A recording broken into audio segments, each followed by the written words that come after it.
Hey up everybody, welcome back to the Audio Cycling YouTube channel, where today I'm going to be doing my preview of the Etoile de Besseges. Just a couple of admin things first. There will be a Volta Comunitat Valenciana video, and there will also be two long format videos coming out, one for Besseges and one for Valenciana. I'm going to be recording that with the Audio Velogames podcast. That will be done tomorrow. So we're going to take a look at Besseges first, and then we will move on to Valenciana. Well, you can go watch the Valenciana video afterwards.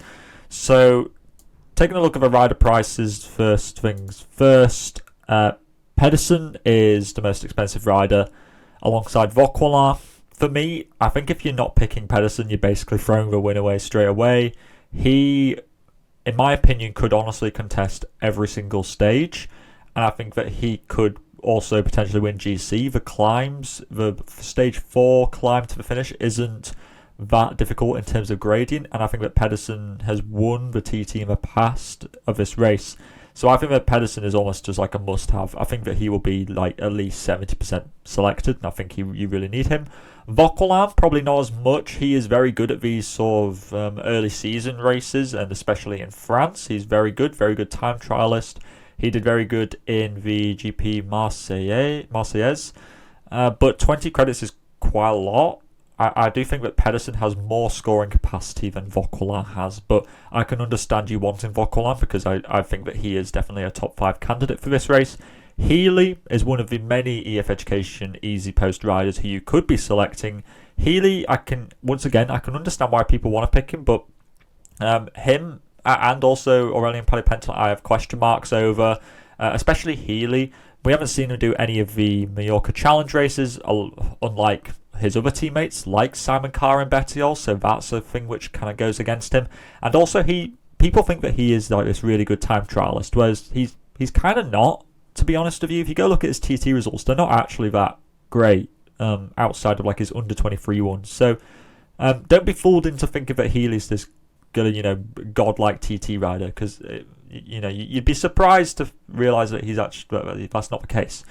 Aurélien Paris-Pentelet, APP, yeah, he'll probably come top 10, but his TT will probably let him down, so that's certainly something which goes against him. Bettiol has been very good at Mallorca challenges. I think that honestly he finished on the podium this race in the past, so there's no reason to not pick him. I think that he should be EF's kind of leader, I think, personally, because he's got a good kick on him as well, and I think that Bettiol could finish top 10 in every single stage. Bergadeau, again, I like him. He'll probably finish top 15, but not a great time trialist. Carr, probably another top 10 candidate, but is the terrain hard enough for him? I don't really know. I think that he's better over the more mountainous terrain. This is more just hilly, and I think it's more suited to Bettiol and Healy than it is to Simon Carr. But Carr is looking really good. He won the Trofeo Calvia, even if he was sat on for a lot of it, but he played the game perfectly well, and he won ahead of Vlasov and McNulty. So Carr's a good one. Magnus Cort didn't do well in this race last year, and a lot of people, I think, will pick Cort because he is such a very good Velogames pick a lot of the times. But that's really in the Grand Tours. I don't think that he follows this up very well in stage races. He did do good in Algarve last year, to be fair, but when there's also like Christoph Leknesund and Rasmus Tiller in this team, it's difficult to say who UnoX are going to be going for. So Cort's a weird one, and a lot of these 14 credit riders are very difficult to ascertain what's going on, because Neufroy, he's done very well in this race in the past, but his time trialing will really let him down in the TTs, but his puncher ability is really good, and he should be finishing top 5, if not on the podium of 2 or 3 of these stages, I think. Ferron, he did well in this race last year on the stage which Delis won. I think it was the one after the neutralised stage 3. Christoph, I really just don't think there's the terrain here to suit Christoph. I honestly might prefer to take Tiller, because I think he's a slightly better climber, a better time trialist, and he might even contest GC. They might go for Leknesund for that, but Leknesund kind of, I think, lacks that punch to get the bonus seconds. So he will be fine. He'll probably finish top 10, but is he going to be the best? He might only get 200 points or something. Whereas I think there are other 14 credit riders who might get more than that, like Kuznefroy if he's in decent form. Milan Menton, he did crash today in the GP Marseillaise, so just be sure to check up on that and see if there's anything going on. before you go and select him. But in theory, he is a good choice. Mazzato has just been really bad so far this year, so that's really kind of putting me off picking him. He was in my initial draft, but yeah, Mazzato's got a few question marks. Like I really thought that he'd do better than like 120 something from the GP Marseillaise today. 12 credit riders. You got the combo of Timo Kielik and Axel Laurence. Neither of which I don't know who they're going to be riding for. In theory, Kielik is the slightly faster sprinter. Laurence is the slightly better climber. Neither of which are very good at time trialing, so I'm not sure how they'll do on GC. And I don't know who's going to go for what. In theory, Laurence is they're both good picks. I'm slightly favouring Kielik just because he is a better sprinter, but Laurence just has this ability to just do super good over puncher terrain. So I really can't split these two. If you have any opinions on that, put them in the comments. Perez, top 15 candidate probably. Remy Rojas, again, probably another like top 20. Schoins, not bad, but I think they'll be working for Pedersen. Benjamin Thomas has won this race in the past. He's a good time trialist. He was climbing well in the Mallorca Challenge races, so Benjamin Thomas is a good one. Brent Van Moor, again, climbing very well for a guy who is quite tall and heavy. Good time trialist, so again, another guy who might finish top 15. Besseges, outside of that 1TT, I don't think he'll do much. Dujardin, very good at the end of last year, if you remember. He's a very good puncher. And I really like him for this race. His time trialing will let him down. There is also Bergadeau and Ferrand in this team, so he's fighting for a little bit of leadership there. So a little bit of a detraction away from him there. There's also Viamos, who I just skimmed over there. 8 credit riders. My favourite one, Kevin Genietz. Easily he has to go into your team. Alongside Pedersen, Genietz should be the second pick on your team. Genietz won GP Marseillaise today.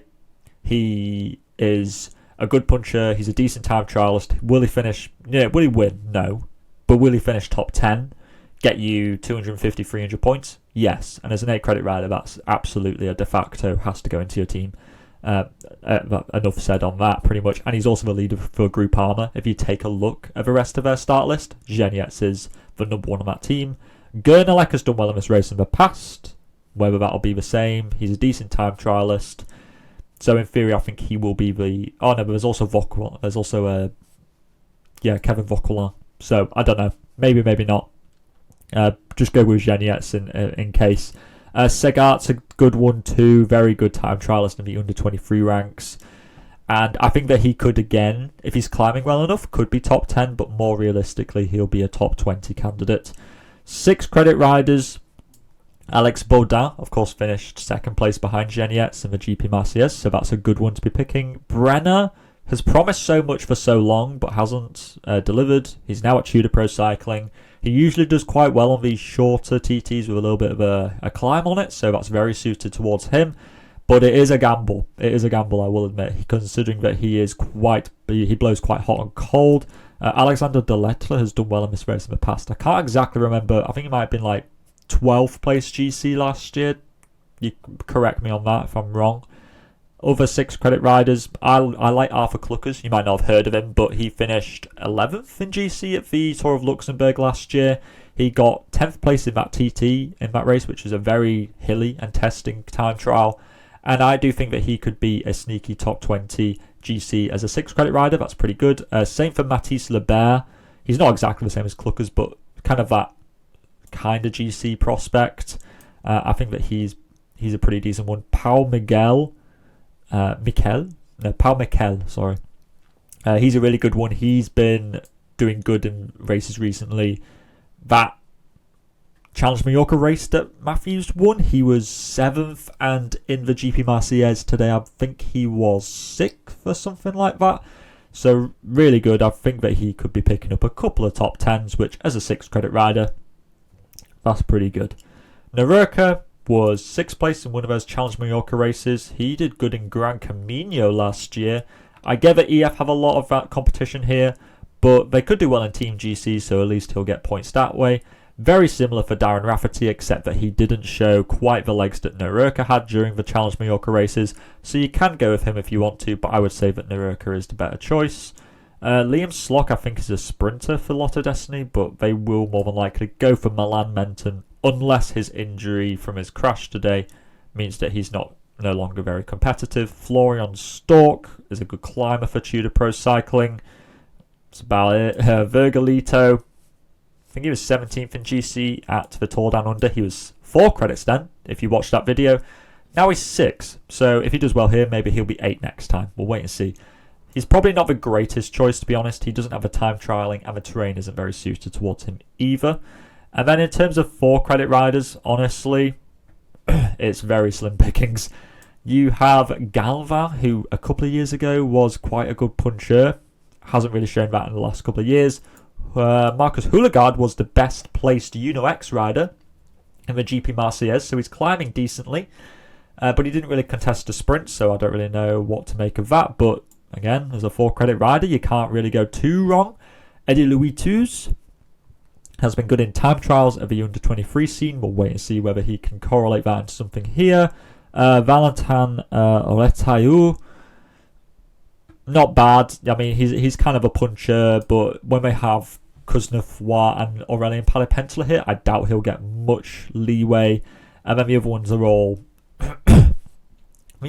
much of a muchness. You can go look on Pro Cycling Stats and whatever and make a judgment for yourself. This is the team that I have at the moment. I'm very happy with quite a lot of it, except for Laurence and Tiller. I could very well not go with Laurence and pick another 12 credit rider like Kielik, and not go with Tiller and maybe go with Kuznetsov. But the rest of the team I'm very much happy with, and I don't think I'll be changing too much. So let me know in the comments down below what you're thinking in terms of teams, what kind of riders are you going to be selecting. And of course, if you haven't done already, go and check out my Volta Comunitat Valenciana videos, and also go look at the long format Audio Cycling Velogames podcast stuff if you want a bit more of a deep dive analysis on some of the rider prices. And all that is left to say is to stay safe out there, and I'll see you in the next video.